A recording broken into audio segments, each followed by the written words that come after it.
Et je reprends aussi dans ce que disait Marie, les occupations des enfants. En ce moment, il faut les occuper et pendant qu'on est en télétravail, s'occuper de leur scolarité. Là, pendant les vacances, on peut aussi en profiter pour d'autres activités comme on aurait fait normalement avec les grands-parents dans ces vacances scolaires.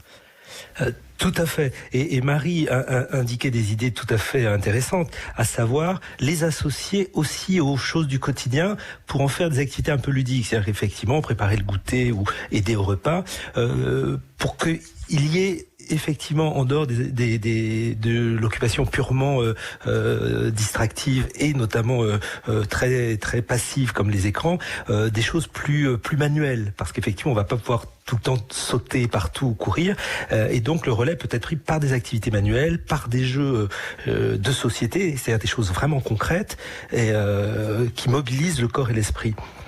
Et cette question aussi sur le hashtag Radio Ouverte, que répondre aux enfants qui vont nous dire « je suis privé de vacances » ? Peut-être pour des plus jeunes, c'est important aussi, hein.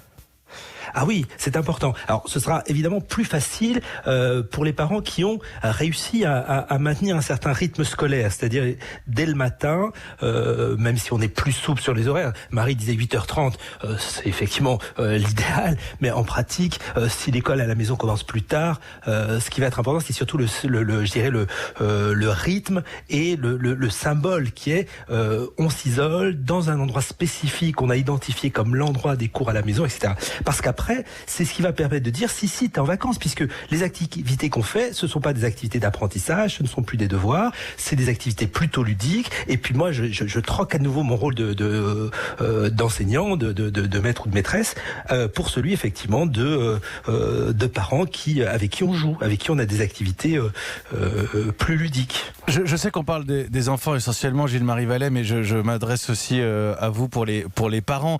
On a le droit de s'agacer, on a le droit d'être fatigué dans cette situation-là. Faut bien l'avoir intégré. Tout à fait. Et j'ai envie de dire, on a le droit aussi je reviens un peu sur la période juste avant les vacances et la période scolaire, on a le droit aussi de rester parent. C'est-à-dire que moi, j'ai eu beaucoup d'appels ou de consultations en téléconsultation avec des parents qui étaient très inquiets parce qu'ils se sentaient pas à la hauteur. C'est-à-dire qu'ils me disaient, les enseignants nous envoyaient une tonne de devoirs, mais j'y arrive pas, mes enfants ne veulent pas. Enfin, on a le droit, effectivement, de pas être un enseignant parfait parce que c'est pas ce que l'on est. De même qu'on a le droit de pas être un, entre guillemets, grand-parent parfait, puisqu'on est parents.